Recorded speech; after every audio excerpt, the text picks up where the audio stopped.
Hello grade 10 Mindsetters, welcome to today's Life Sciences show. Today we have a special revision lesson on cells and cell division. We have selected highlights of lessons shown earlier in the term to help you revise term 1's work. Please post all your questions and comments on our Facebook page on facebook.com/learnextra or on Twitter @learnextra so we can help you with your revision. Don't forget to download today's show notes on learn.mindset.co.za or click on the link on our Facebook page. Now it's time to get on with our lesson. But let's look at this question. The following flow chart illustrates the relationship between two important processes found in the cells of plants. So if we look at the cells of plants, you'll find that these organelles are there. However, there's one of these organelles are found exclusively in a plant and one is found both in plant. And I'll give you a moment to think about that. What would this be, guys? An organelle B. If we look at these two organelles, this is obviously a plant cell, a plant organelle found in the cytoplasm, and here we find a mitochondria, which is found in both plant and animal cells. And how do I differentiate between the two? I know that in the mitochondria, there are folds on the internal surface, and those folds represent the cristae, which we clearly see here in this structure here. Whereas in the chloroplast, we see stacks of little coins called thylakoids arranged in that granum. So here we can use that as a distinguishing characteristic of that. So when you have a question like this where you're seeing organelles, the first thing you should do is try and identify the organelle and then move on to trying to attempt to answer the questions. Okay. So let's look at the first question. Identify the metabolic processes that organelles X and Y control respectively. So if we look at these organelles, we said we identified this as the chloroplast, and that's X. And here we looked at this as the mitochondrion.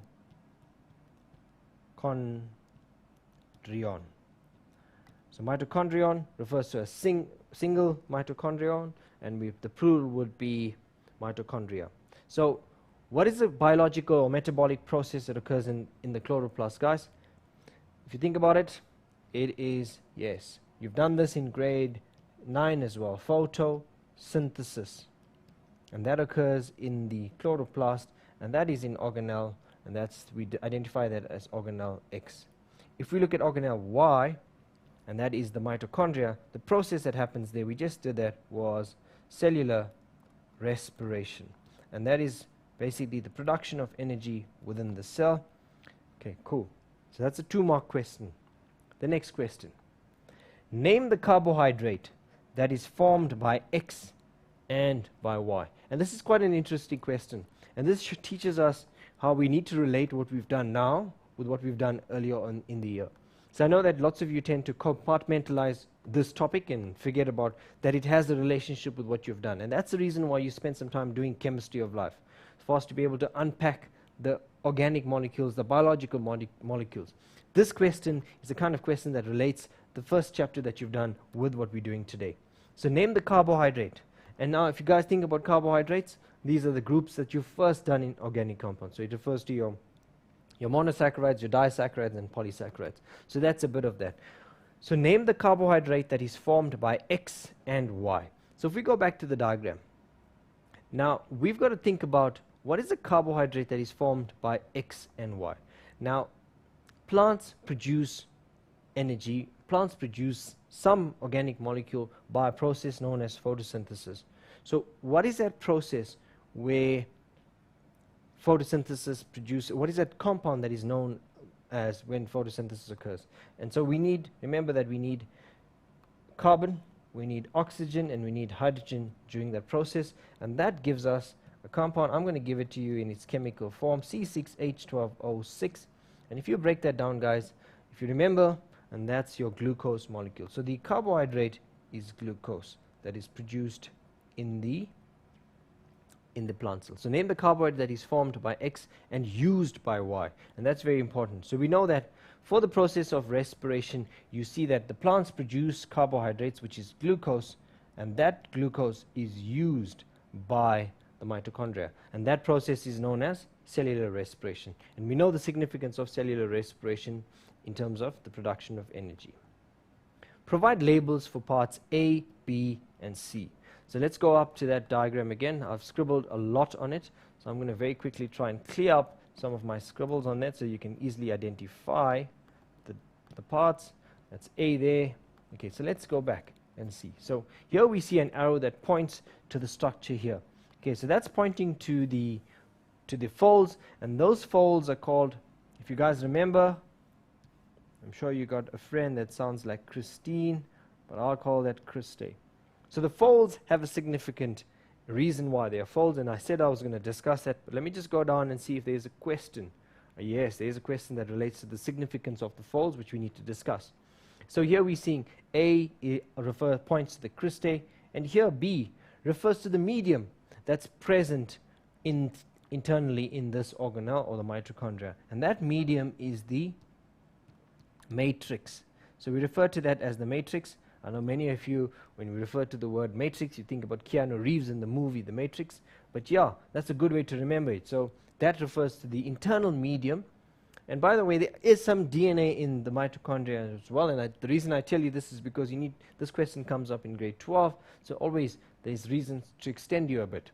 If we look at part C, now I remember I spoke about those stacks of coins, and they actually, part C refers to, if we were to label part C, we'll call part C the granum. And the granum basically is made up of these stacks of coins, and the stacks of coins are called the thylakoid. And that basically is the structure within which chloroplasts are present that carry out the process of photosynthesis. Okay, so we've identified parts A, B, and C, and we've done that on the diagram. The next question is a very important question, and I think these are the questions that challenge learners often.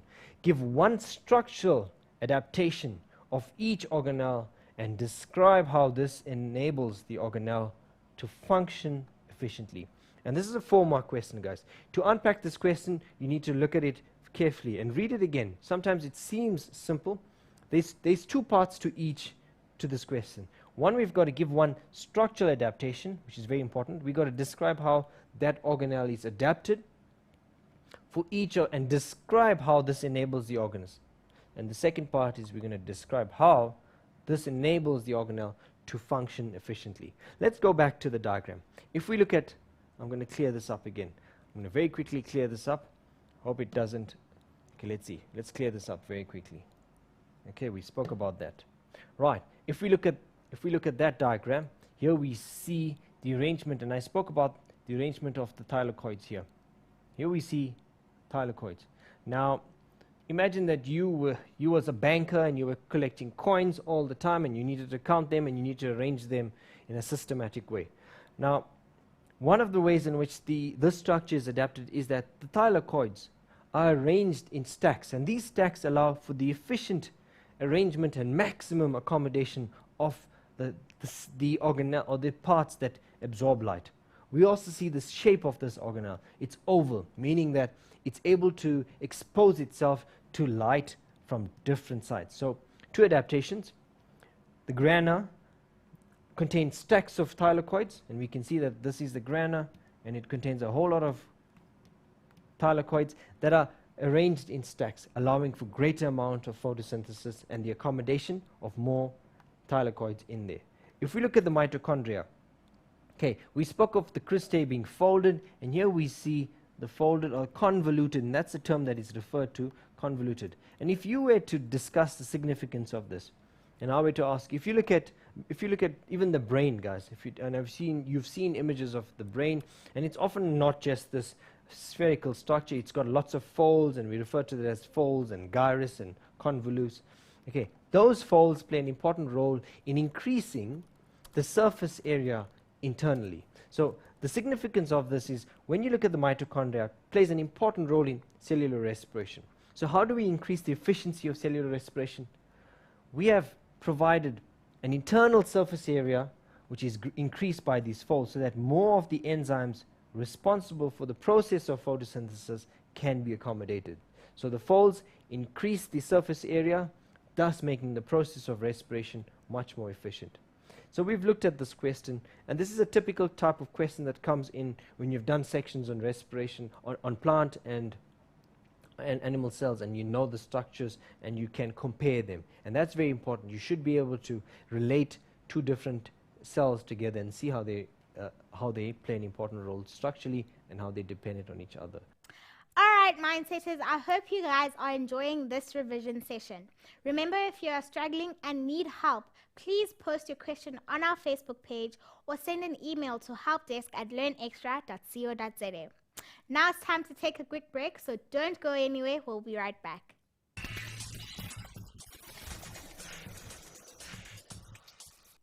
Welcome back, guys. I'm sure you've seen and heard about the Mindset Rack nomination and hope you'll get involved. If you make a video, post it on YouTube with the title #LearnExtraRack followed by your name or the name of your group. If you don't have a video, post a photo on our Facebook page and tell us what you've done. Let's use this short holiday to make a big difference in other people's lives. Now, let's get back to revision. Before I came to the show onto the show tonight, I was showing this fabulous website. So guys, if you are able to, it's www.soundsalive.com, right? It's amazing, right? If you can have a look behind me, such wonderful clear pictures of the plants and the animal farm, right? And you're going to see that all the functions and everything else that all the hours come up. Okay, I'm going to go to the plant cell. And automatically, when I go to the plant cell, you need to start thinking, right, what has it got to say, what has it got in common, right, with the animal cell? One of the things is a nucleus, right? Because what is the governing body, right, in the cell? What tells the cell what to do? Nucleus. So my nucleus, right, is the nuclear membrane, and the chromatin network, which is all my genetic material, and the DNA that's like intertangled, that's all in the cell. What else must the cell be able to do? Here, have a look, mitochondria. Right, then you can see, that's why I like to touch it and the whole thing comes up there behind you. Mitochondria makes energy. Right, what do all cells need to be able to do? Undergo cellular respiration. Right? Eukaryotic cells. So what do they need? They need mitochondria. So let's think, okay, need mitochondria. When you come to mammalian tissue, my muscle does a lot of work, needs a lot of energy. So maybe it's got more mitochondria, right, than say another one of my cells. If we have a look here, so we've got mitochondria, we've got the nucleus. Leaving from the nucleus, we will have, you can see, the endoplasmic reticulum. It can either be smooth, right, I want to go there. It can either be smooth or it can be rough. If it's smooth, go back there, it doesn't have any ribosomes on. Ribosomes are small little brown structures are not like that. Funny shape that they're going to be responsible for making protein. Okay? So cells need to do that.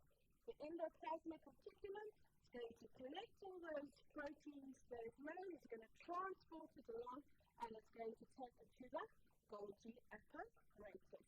The Golgi apparatus is going to, alright, the post office on the cell. It's going to send it wherever it needs.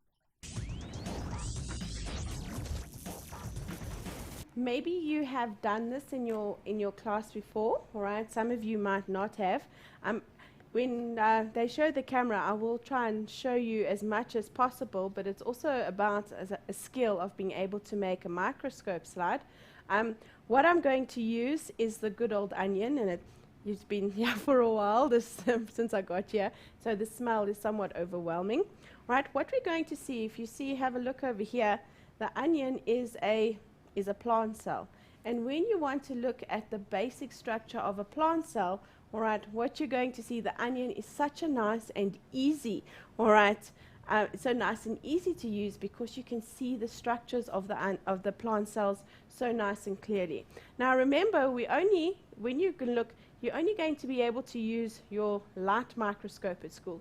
So you're not going to be able to see all the different organelles and that because we don't have a microscope that is powerful enough. Remember, you would have looked at the electron microscope and the transmission microscope, where you're going to see your micrographs, your pictures, in much greater detail. I'm going to be doing a question just now, all right, from a micrograph, so you will have an idea there.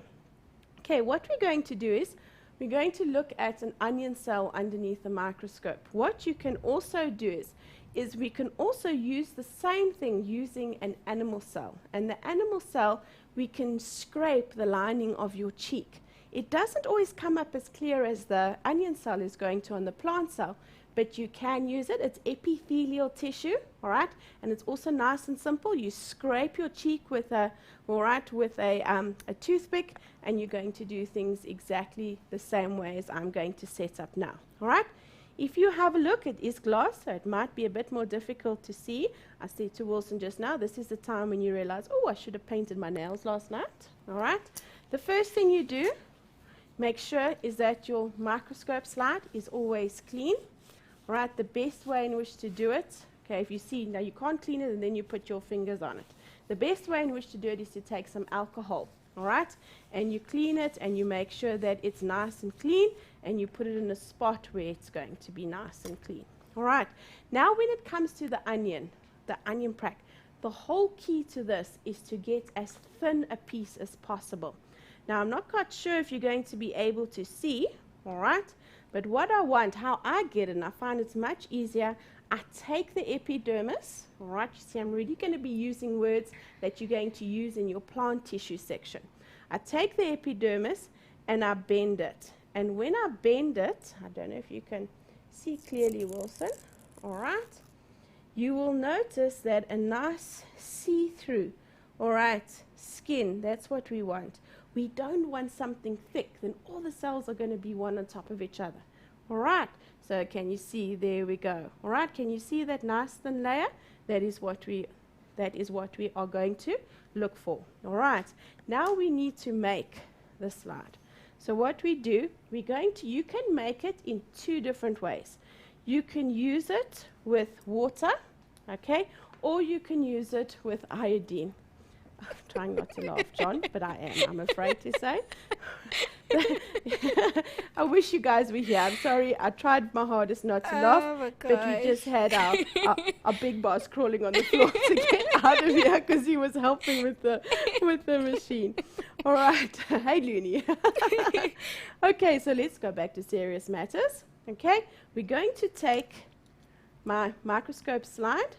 And what I'm going to do is you can have two choices in what you see. I'm going to go and do the one with the iodine directly, right? Because once you stain it, you are able to see it so much better. But one of the ways in which you can do it, all right, when we do this, we call it a wet mount. You can take a little drop of water and you can put it on your microscope slide and then put your onion skin over it. Or I'm going to start off immediately. Okay, can you see last time when I did the food tests, we also used iodine. It's a wonderful stain. Those of you, all right, okay, those of you who are allergic to it, all right, you must be a little bit careful. And what I do is I put a small little drop of iodine onto my microscope slide. Okay, now I need to take, over here, I'm going to take my tweezers and I'm going to pull just a small little layer, all right. You don't need it too big, and we're always going to put it in the middle. And I'm going to use my dissecting needle to gently place it over the iodine. Now I want to make sure, right, that it's not folded over. So I make sure that I tweeze it out so that I've got one single piece, right? So it's over it. Now, this is always a tricky piece. I don't know if you can have a look here. This is terrible. This one always breaks. This is my cover slide, all right? This is my cover slide. Can I hold it over there? All right, and my cover slide is going to go over, all right, my specimen that I have on top here. Now, the whole key to this is to make sure that you don't get air bubbles, not air, but and also a water bubble, I suppose, all right? So when you put it down, you need to use your dissecting needle and you put it down at an angle, all right? 45 degrees, which I didn't do now, okay? You put it down at an angle and you slowly lower it down. You slowly lower it down, and there we go, all right? And there you've got your mount. Now, if you have a little bit of water or if you have a little bit of iodine, you might have put a little bit too much on it. you just take your tissue paper and you put it on the side there, and your tissue paper is there to absorb. Okay, so there you have made, if I can put it up there, you can see you have made what is called a wet mount. The wet mount is usually referred to when we use water, all right? When we use a staining agent, we usually use the term irrigation, all right? Irrigation. Now, you should have done, all right, the microscope when you started off with the cells. Okay, when you go to the microscope, please always make sure that your stage is on lowest. Remember, your stage can go up and down. Also, your lowest objective, all right, the one with the least magnification, must be the one that is, all right, the first one that you're going to see. You are then going to put your slide, okay, onto, there we go, let me move it over, onto, all right, the stage, and you're going to then put your microscope on. Okay, and I'm sure then that you obviously are going to start to focus, and when you focus, can you remember you use the coarse adjustment knobs? If I turn it to the side, you're going to use the coarse adjustment knobs, all right, to get the stage up to the top, all right, and you're focusing through the eyepiece, the ocular, until it is clear. Also underneath you have your diaphragm, which enables you to control the amount of light that is going to, all right, be reflected onto your specimen. And then, just for a little bit of fine tuning, you can use the fine adjustment knob. When you from there, you take your pencil and you start drawing, all right, a couple of cells that you see. Remember, when you start drawing, you need to put the magnification in. And if you have a look, the ocular here, the magnification on here is 10 times. All right, if we have a look at our objective, the magnification there is 4. So when you look under the lowest objective, you are looking at something 40 times larger. Okay? Now if you want to see it a little bit bigger, you then take your next objective and you put it down. From here, you may not touch these coarse adjustment knobs. You use the fine ones because we don't want the stage to come up, because if it does, it's going to hit the lens and it's going to break the lens. Okay? So, see, you can't see anything happening. That's fine, but it is adjusting it, nice fine-tuning it inside there. Okay? So once you have gone from your lowest to your next objective, you don't touch your coarse adjustment knobs, just your fine adjustment knobs. And each time when you want to draw, so if I want to draw it at this, all right, stage, 10 times for my ocular, and if I have a look over here, this is 10 times as well. So I'm looking at something 100 times bigger. Okay? And as I said to you, it was nice and easy. As I said to you, I can do the same thing. I can take some scrapings from the inside of my mouth, place it on there as well with a drop of water, and then you can see what animal cells look like. Okay, are we ready to go back to the questions now? Yes. Can I leave here? Let me send quick shout out to Katleho Penyo Hunadi, Snentlahla Siyabonga, More Love, Keletso Oluwole, Neo Tepo, Harry Lloyd, and Charmaine. Hi guys, thank you for tuning in. Cheryl. Welcome. My board is now working again. All right, and the pen is now able to work. Okay, guys, we're now going to look at some of questions that we can ask when it comes to the plant and the animal cell.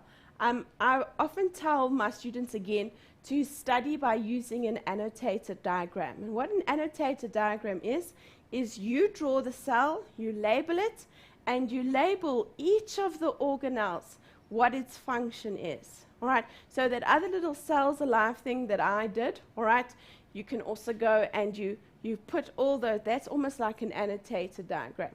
And it's quite simple because most of the organelles are the same in the plant and the animal. So if you know the functions, all right, of one of the cells, then it's just the differences that you have to then go and concentrate on. Okay, And now that we looked at the microscope, the first question that you have to know is on. And also what you need to concentrate on, what is the difference? When I look at it, can I see, is it a plant? Is it an animal cell, and why? That's very often the typical question that you are going to get. Okay, let's start. A grade 10 pupil submitted the following drawings of animal cells, all right, so we know, and plant cells that she viewed under the light microscope. So let's answer the questions.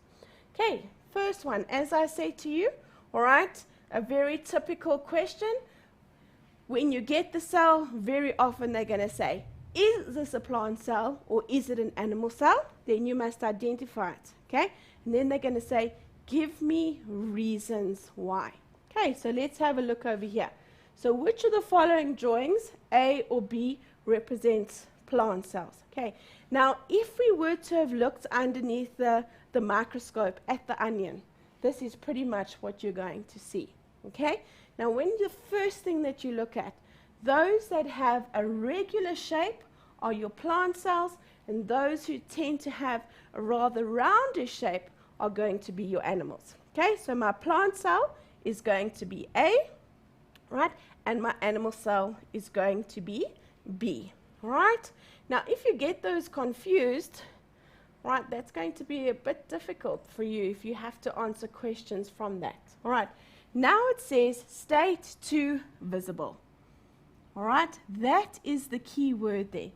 All right, differences between cells A and B. Now, I think the best thing there, if you to be kind to your teacher, is always pretty much to put it into a table form. All right, so I'm going to do that. I know that cell A is a plant, and I'm going to say A plant. And I know B, because I've said it before, animal cell. All right, now, some of you might go in and say, oh, the first thing you go and you look at, okay, is, oh, there's chloroplast in there. No, okay? What did it say? List 2 visible things that you can see. All right, now if I look at that, I'm going to see, all right, that plant A and B both have cell membranes. Here's the cell membrane of a plant cell, and there's the cell membrane of an animal cell. So that is going to be similar. It says here, state 2 visible differences. All right, so just looking at them without going into the structure, what would be the first thing? A, plant cell, has a regular shape, right? Whereas my animal cell has an irregular shape. That's one of the answers. All right, now having a look over here, the white dots probably, all right, is cytoplasm. So if I look at my plant cell over here, my cytoplasm is all pushed into the corner, right? And that is not cytoplasm, right? So I can then say, because it's visible, that this is going to be a vacuole, right? So my plant cell has a large vacuole, right? And my animal cell, I do not see anything here, has none.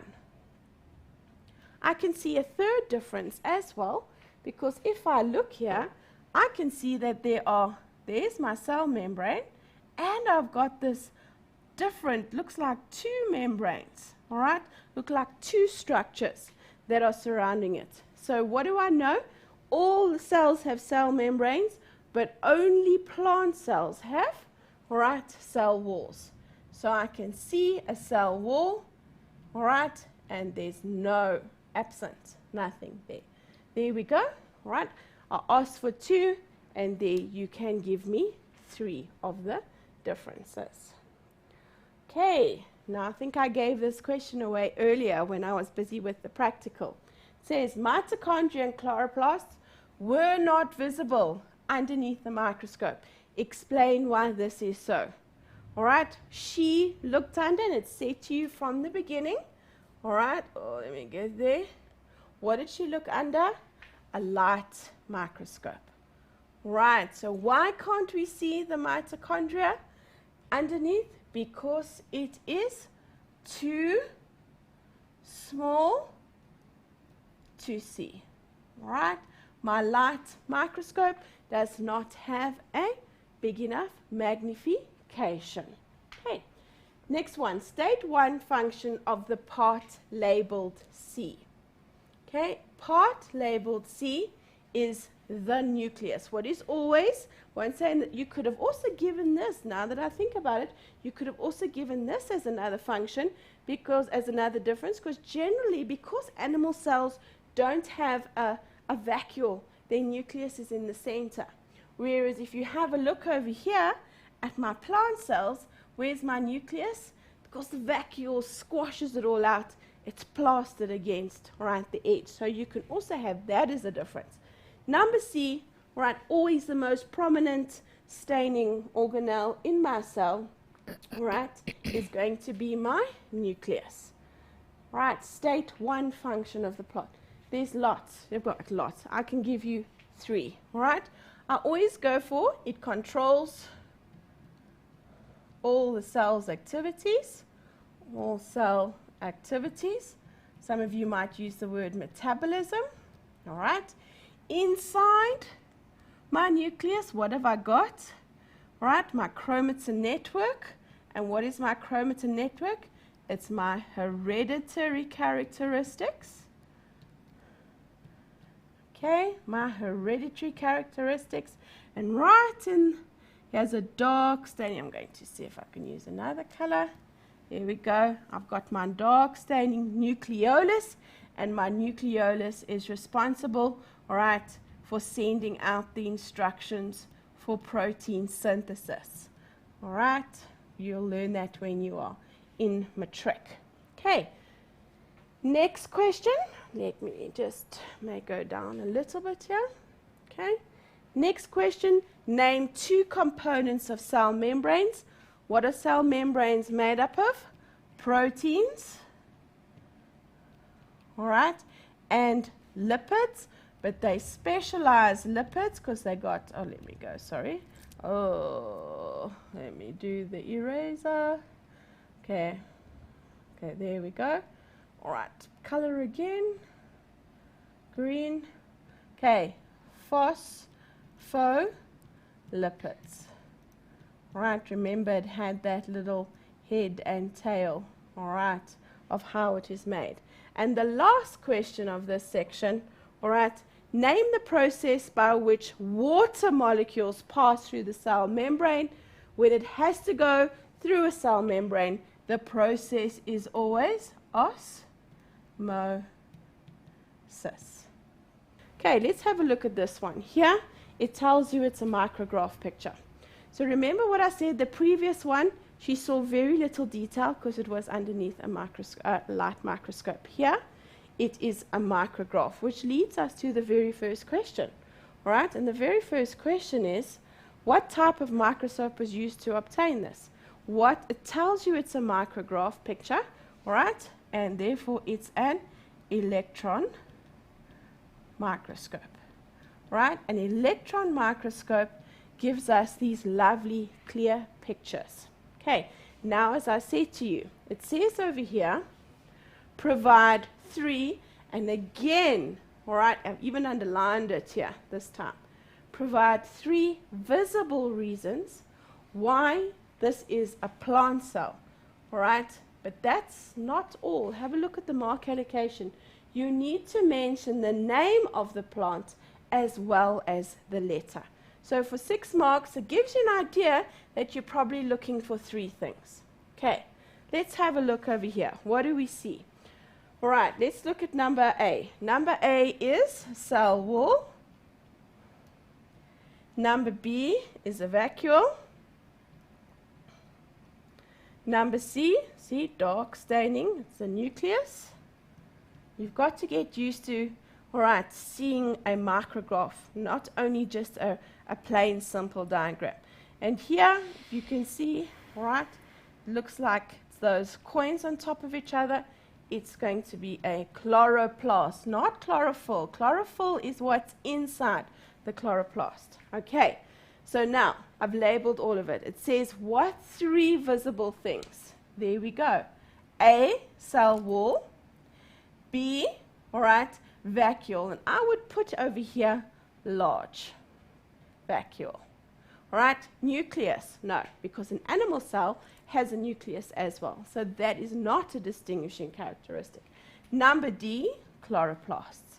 So there I've given my three things: cell wall, large vacuole, chloroplast, and they said, please put the letter as well. Because if you didn't put the letter, then you're only going to get half the mark. So you must make sure that you read your question carefully.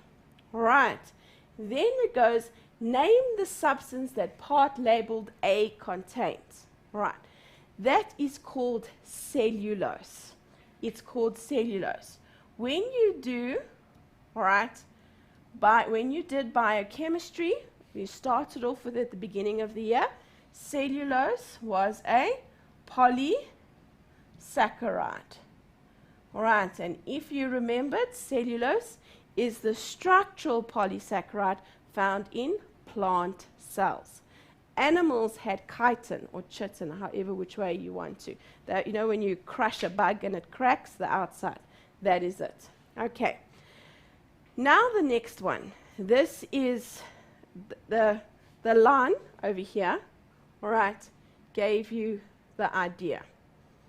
Because what they're asking you now is they want you to work out what is the actual size of the cell. Now, when you work out the actual size, okay, I teach my learners, all right, I call it the DAM triangle, all right, DAM. That's the drawing size. That's the actual, okay, and that is the magnification. Now, if I look at my diagram, I need to have at least two of those things. Let's go and have a look here. I need to work out the actual, so I don't have it. I need to know the magnification, but I don't have it. So how can I work out the actual size, right, if I don't have all of the information? I need to use a different formula, okay? And it's this one. Actual size, I'm going to use AS, equals the length of the diagram. And I want you to use millimeters. You take your ruler and you find out where is the longest diameter. Is it from here to here, or is it from there to there? And you measure it, and you give me the answer in millimeters. All right, that is the length of the diagram. So you measure the length of your diagram over the length of the scale line.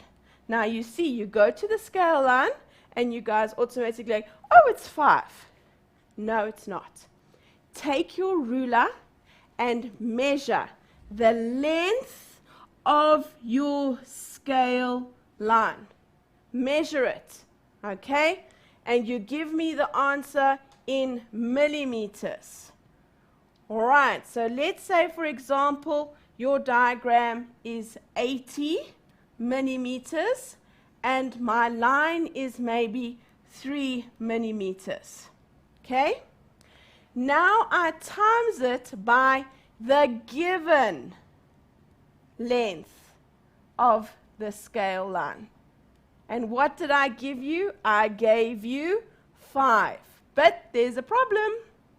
All right, there's a problem. And the problem is, what is it? 5 microns. How many meters? Microns. What do I need to do? Convert millimeters to microns. How do I do that? I times by 1,000. Times by 1,000. I times it by 5, and there I've got my answer. I'm sure you've seen the walk together photo on our page. Please post a caption and like the captions that you think are best. The 3 captions with the most likes will each win a pair of tummy tackies. We'll post the winners on Friday, so get to liking and get all your friends to like too. Now it's time to take a break, so don't go away. We'll be right back.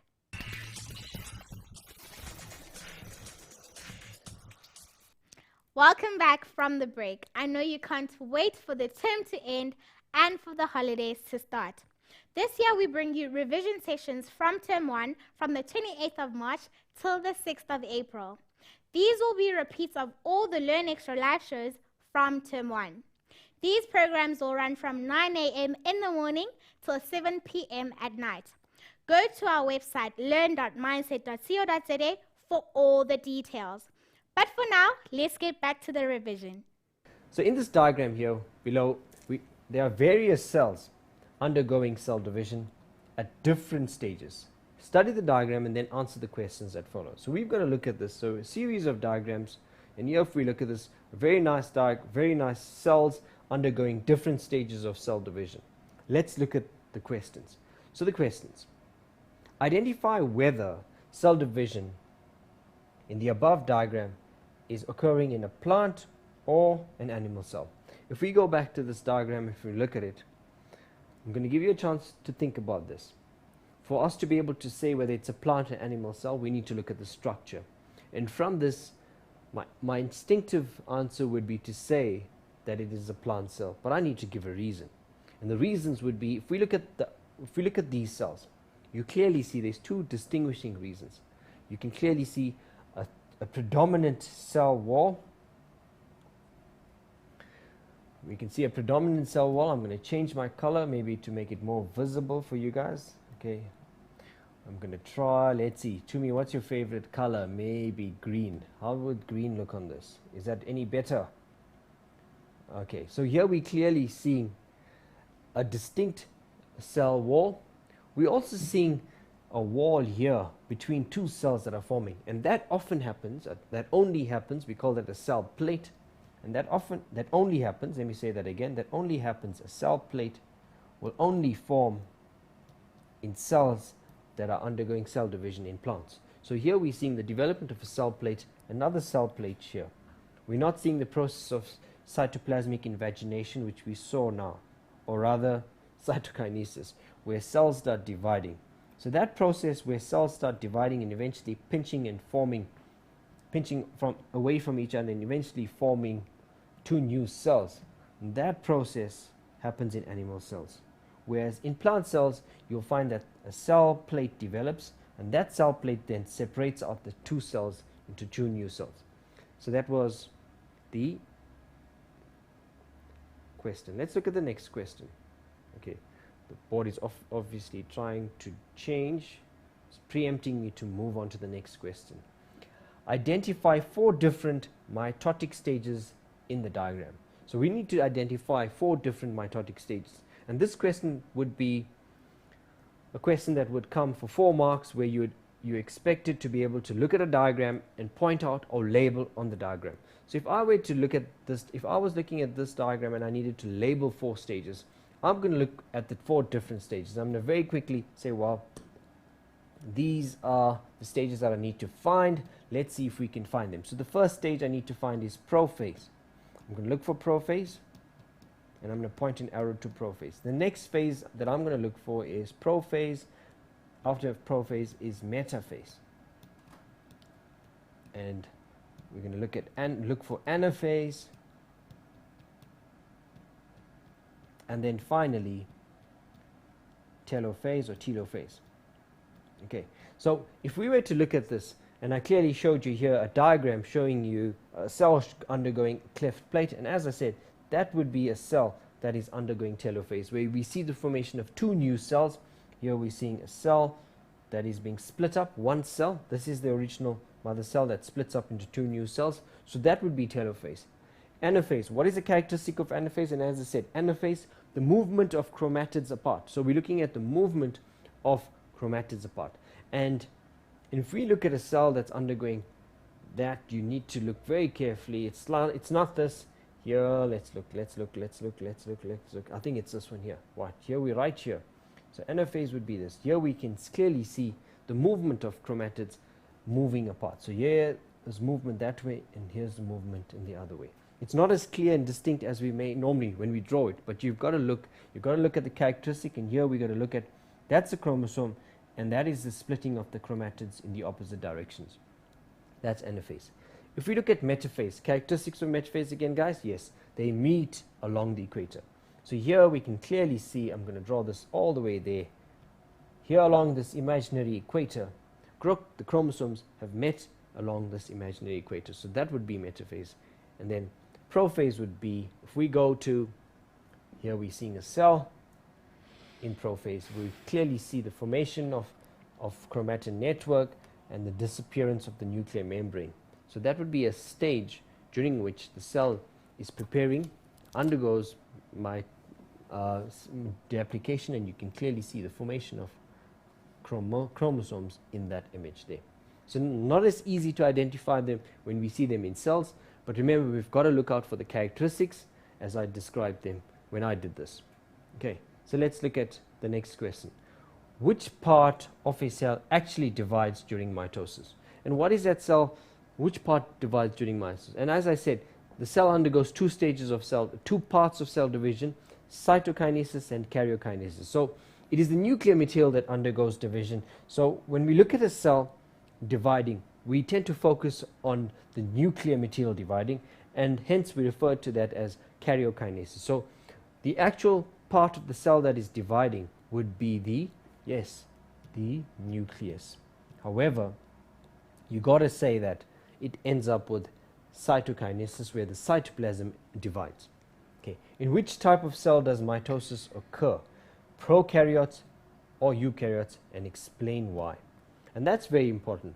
For you to understand this question, you got to understand what prokaryotes and eukaryotes are. And if you've not heard these terms before, just got to dig in a bit and let's see. So karyote refers to the nucleus. So we see that both these have the word karyote, but what is pro? I know that the grade 11s would be able to answer this question if they're watching, and I'm sure they are anticipating the next lesson. But prokaryotes refer to cells that do not have a true nucleus, and your eukaryotes refer to cells that have a true nucleus. So let's read this question again. In which type of cells does mitosis occur? Cells that don't have a nucleus or cells that have a nucleus? You got to explain why. So I've given you a big clue. Yes, guys, those guys have worked it out. It would occur in cells that are eukaryotes. And the reason why is that in eukaryotes, they have a nucleus, which is a true nucleus, and that nucleus divides. So it occurs in eukaryotes, and the reason why is that eukaryotes have a nucleus, and during mitosis, it is the nucleus that divides.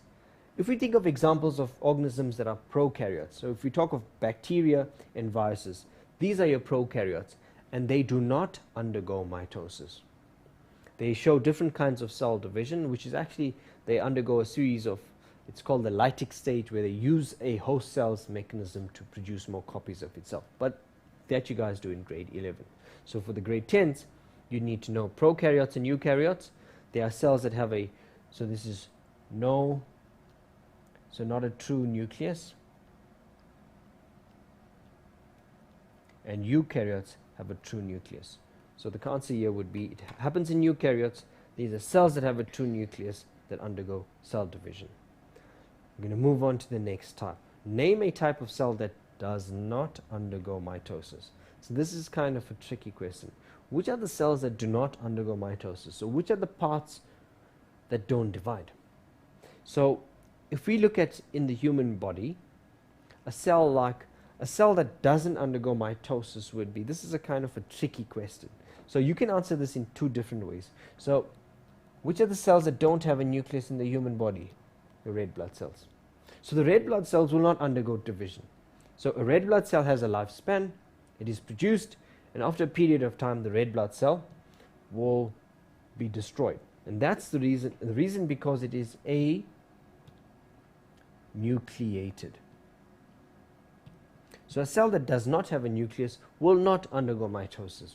And in the human body it will be a red blood cell or any one of your other prokaryotes. However, you could also answer the question in the following way. Name a type of cell that doesn't undergo mitosis. So if we talk of cells like the sperms, the eggs, the pollen, and the ovules. So those are cells that are haploid cells. Haploid cells have formed because of meiosis and not mitosis. So cells that do not that are haploid will not undergo mitosis. Okay, cool. And there's quite a simple question here. Name in order 4 stages of mitosis. And I started off when I said IPMAT, so I'll say prophase. This is very simple for you guys. Prophase, metaphase, anaphase, and finally telophase.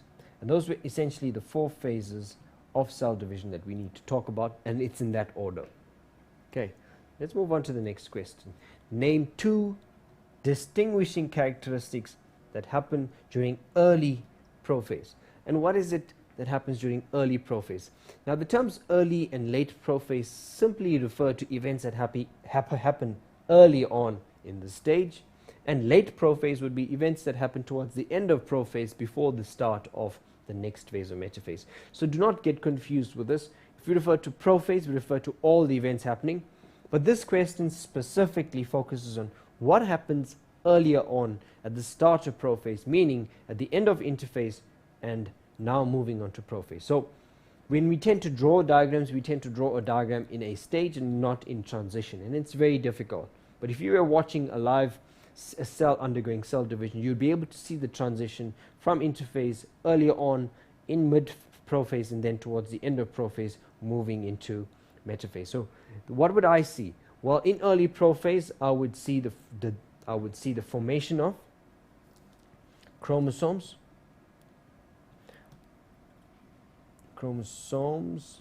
I would also see the nuclear membrane disappears. I could also talk about the formation of in animal cells, the centrosomes, and they move to the poles. So we could say the centrosomes move to the poles, chromosomes appear, as well as the nuclear membrane will disappear. So we find that the nuclear membrane disappears. Cool. Let's move on to the last question in this. Why do chromosomes become visible during prophase? Aha. And this is quite an interesting question. Although it's for 1 mark, it does provide a good question for discussion. So the question is, why do chromosomes become visible during prophase? I'm going to end off this question very quickly before we go into a break. So, and I often use the example. So if you were given a bowl of spaghetti, and you were asked on that spaghetti, and it's obviously not the best of things to eat if you just have spaghetti without any meatballs, but you got to make do with what you have, guys. So if you were asked to share that bowl of spaghetti between 2 of your folks or friends, and you got to make sure that whatever you do, you've got to get that equal. What would you do, Looney? How would you separate this bowl of spaghetti, knowing that spaghetti is so entangled and not very easy to work with? How would you arrange that? In equal parts, yes. One way would be to physically measure each one out and count them, and that's not really the best way. So the cell has an ingenious way of doing that. What it does is that it starts arranging these, and as I started off the lesson, I said it starts arranging them in the form of, yes, chromosomes, so that when replication takes place, it can form a matching pair so that each one can go to the opposite cell. So the reason why it becomes visible during prophase is that the chromatin network starts wrapping itself around chromosomes to facilitate cell division when they move apart during metaphase, during anaphase and in metaphase. We've come to the end of our show. Thank you so much, Mindsetters, for joining me and for chatting to me during the show. Remember to visit our website, learn.mindset.co.za, to get your notes and to watch the videos from the term. Goodbye.